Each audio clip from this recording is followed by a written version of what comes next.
Nobody talks about what's actually happening on the moon right now. And I think that's a problem, because while most people are focused on what's going on down here on Earth, something extraordinary is being built up there. Something that, if it works, will permanently change the future of every human being alive today. And the country behind it isn't who most people expect. Let me start with a number. 50 years. That's how long humanity went without setting foot on the moon after Apollo. We landed, we collected some rocks, we planted flags, and then we just stopped. We walked away from the most significant achievement in human history like it was a weekend trip we got bored of. For 5 decades, the moon just sat there, waiting, and then China showed up. But here's where most people get this story wrong. They frame it as a space race. China versus America, East versus West, red versus blue. That framing makes it exciting, sure, but it completely misses what's actually going on. Because China isn't racing to beat anyone. China is building something. And there is a massive difference between those two things. Think about it this way. When you race someone, you're trying to get somewhere first. When you build something, you're trying to make sure no one can take it away from you. One is about a moment, the other is about forever. So what exactly is China building? And why does it matter to you, sitting here on Earth, living your regular life? That's what we're getting into today. And by the end of this, I promise you'll never look at the moon the same way again. It started back in 2007. No fanfare, no massive press conferences, no historic speeches. China quietly launched a spacecraft called Chang'e-1, named after the ancient Chinese goddess of the moon. It was an orbiter. It circled the moon and made maps. Not glamorous, not the stuff of headlines, but smart. Because before you build anything, you need to understand the land. 3 years later, Chang'e-2 went up and made those maps even better. Higher resolution, more detail, more precision. Scientists could now see the lunar surface in a way they never had before. They were identifying spots, marking locations, planning. And then, in 2013, something happened that stopped scientists cold. Chang'e-3 landed on the moon, first successful lunar landing in nearly 4 decades. It carried a rover called U2, which means Jade Rabbit. And this little rover started driving around, poking at rocks, scanning the soil. And what it found didn't match. The volcanic rocks it was analyzing had a completely different chemical signature from anything the Apollo missions had brought back to Earth. Different minerals, different composition, different history. What that told scientists is that the moon's geology was far more complex than anyone had assumed. For decades, everything we thought we knew about the moon came from a handful of landing sites, all clustered on one side of the surface. We had been studying a tiny sliver of a world and assuming we understood the whole thing. Chang'e-3 exposed how wrong that assumption was. Entire regions of the moon had never been studied. Entire chapters of its history had never been read. But that was just the opening act. Because a few years later, China did something that most scientists genuinely believed was not possible. In 2019, Chang'e-4 landed on the far side of the moon. Let that sink in for a second. The far side, the part of the moon that never, not once, faces the Earth. Because of the way the moon rotates, we only ever see one face of it. The other side is permanently hidden from us. No one had ever landed there. Not the Americans. Not the Soviets. No one. The technical challenge alone is enormous because the moment a spacecraft touches down on the far side, it loses all contact with Earth. There's no line of sight, no signal, nothing. China solved this by putting a relay satellite in orbit around the moon first. A communication bridge hanging in space, bouncing signals between the far side and the ground stations back home. It sounds simple when you describe it like that. It wasn't. It took years of engineering and planning and testing. And when Chang'e-4 finally set down inside one of the largest impact craters in the entire solar system, it was a moment that deserved far more attention than it got. That crater, the South Pole Aitken Basin, is ancient, billions of years old, so deep and so massive that scientists believe material from far beneath the moon's crust has been exposed there. Rock that formed in the moon's earliest days, rock that could tell us things about how the entire solar system came together, and China was the first to go there. Then came Chang'e-6. And this one was historic in a way that's genuinely hard to overstate.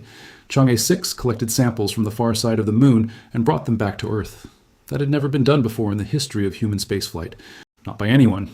And when scientists began analyzing those samples, they found volcanic rock that formed approximately 8 billion years ago.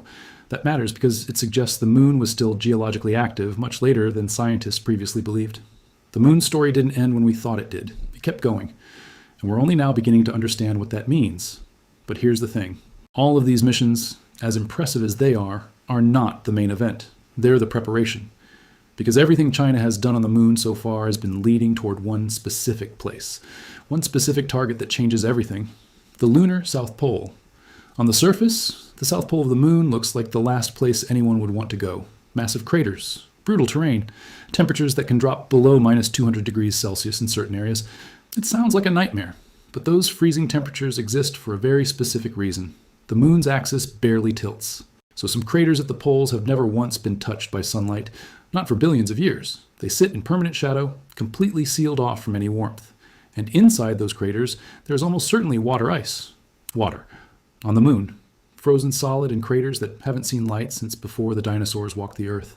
Scientists have suspected this for years, and the evidence has kept growing stronger with every mission. But nobody has confirmed it up close. Nobody has drilled into those craters and said, yes, it's definitely here, and here's exactly how much. That's what China's next mission, Chang'e 7, is being built to do. Planned for around 2026, Chang'e 7 is not a single spacecraft. It's an entire fleet, an orbiter mapping the region from above, a lander setting down near the South Pole, a rover traveling across the surface, analyzing the soil, measuring chemical compositions, and something completely new, a small robotic probe designed to hop, not drive, hop, to physically jump into those permanently shadowed craters where no solar-powered machine could ever survive, and search directly for water molecules and frozen ice deposits. If Chang'e 7 succeeds, it won't just be a scientific discovery. It will be the confirmation that changes the entire economics of space exploration. Here's why. Water is two things when you break it down into its components. Oxygen, which humans need to breathe, and hydrogen, one of the most powerful rocket fuels ever developed. If water ice exists at the Lunar South Pole in the quantities scientists think it might, then the moon isn't just a destination anymore. It becomes a gas station, a refueling depot sitting in space, ready to resupply missions headed deeper into the solar system. Right now, every kilogram of fuel you want to send to space has to be launched from Earth. That is extraordinarily expensive. The gravity down here is strong, and fighting your way out of it costs enormous amounts of energy. But the moon's gravity is only about a sixth of ours. Launching from the moon is dramatically cheaper.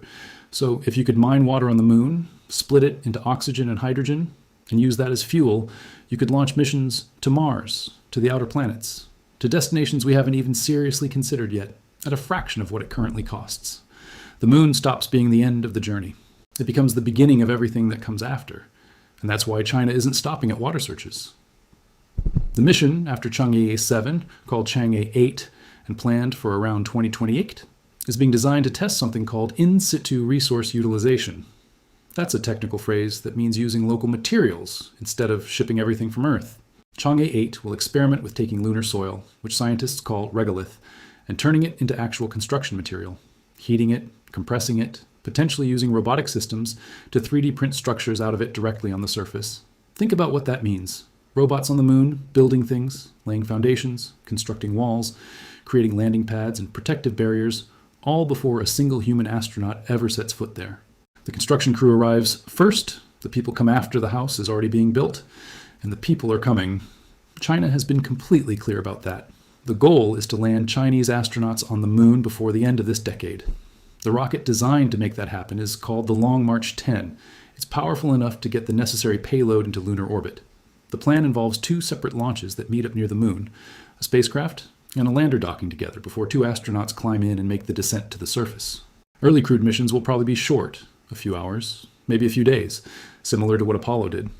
But those first landings aren't meant to be the final destination. They're the first chapter of something much longer. Because beyond crewed landings, China has announced something that no country has ever seriously attempted to build before. A permanent lunar base, the International Lunar Research Station, the ILRS. Announced officially in 2021, it is planned for the South Pole, right where all those potential water ice deposits sit. And it is designed not just to be visited, but to be inhabited. The construction would start with robotic missions in the early 2030s. Automated systems, gradually assembling the infrastructure needed to keep humans alive and working on the surface. Power systems, communication networks, scientific laboratories, life support, resource extraction operations, pulling oxygen and water out of the lunar soil, layer by layer, mission by mission, a base taking shape on another world. And China isn't doing this alone. They've formally invited other countries to participate. They're framing the ILRS not as a Chinese project, but as a global research platform, which is either genuine international cooperation or an extremely clever strategic move. Probably both. But step back for a moment and look at what this all adds up to. A permanent human settlement on the moon. Not a visit. Not a flag planting. A settlement. People living and working on another world, possibly for months at a time. Eventually, maybe longer, a base that extracts its own resources, generates its own power, builds its own structures, and serves as the launching point for missions that go even further. If that happens, and the serious money is now betting that some version of it will, then the moon becomes the most strategically valuable piece of real estate in the solar system. Its low gravity makes it the ideal place to launch deep space missions. Its resources could fuel those missions. Its far side provides the quietest radio environment in the solar system, perfect for telescopes that want to listen to the universe without all the noise we produce on Earth. Whoever builds working, sustainable infrastructure on the moon first doesn't just win a race.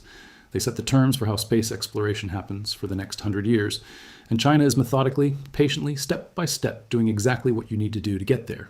They started with orbiters, then landers, then rovers, then sample returns from places nobody had ever reached before, then resource surveys, then construction experiments, then crewed landings, then a permanent base. Every single step connects to the next one. There is no wasted mission, no detour, no distraction, just a decades-long plan being executed with remarkable consistency and discipline. Now I want to be honest with you about something. We don't know yet whether the water ice is as abundant as scientists hope. We don't know whether the construction technologies will actually work on the lunar surface. We don't know whether permanent human habitation is truly achievable in the timelines being discussed. Space is hard. Plans slip. Things fail. The history of space exploration is full of ambitious timelines that didn't hold. But what we do know is real. The missions have happened. The samples have come back. The data is being analyzed right now in laboratories. The technology is being developed and tested. The rockets are being built.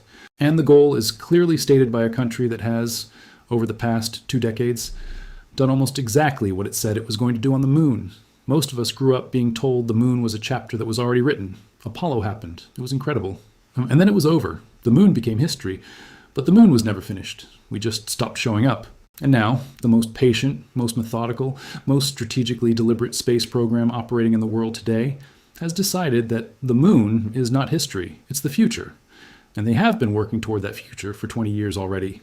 The next time you look up at the moon, I want you to see it differently. Don't see the thing we visited once and walked away from.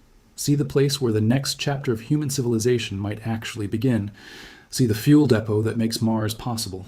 See the construction site where robots are going to build the first off-world human home. See the thing that every serious space agency and space investor on the planet is looking at right now and thinking, whoever gets there first and stays wins.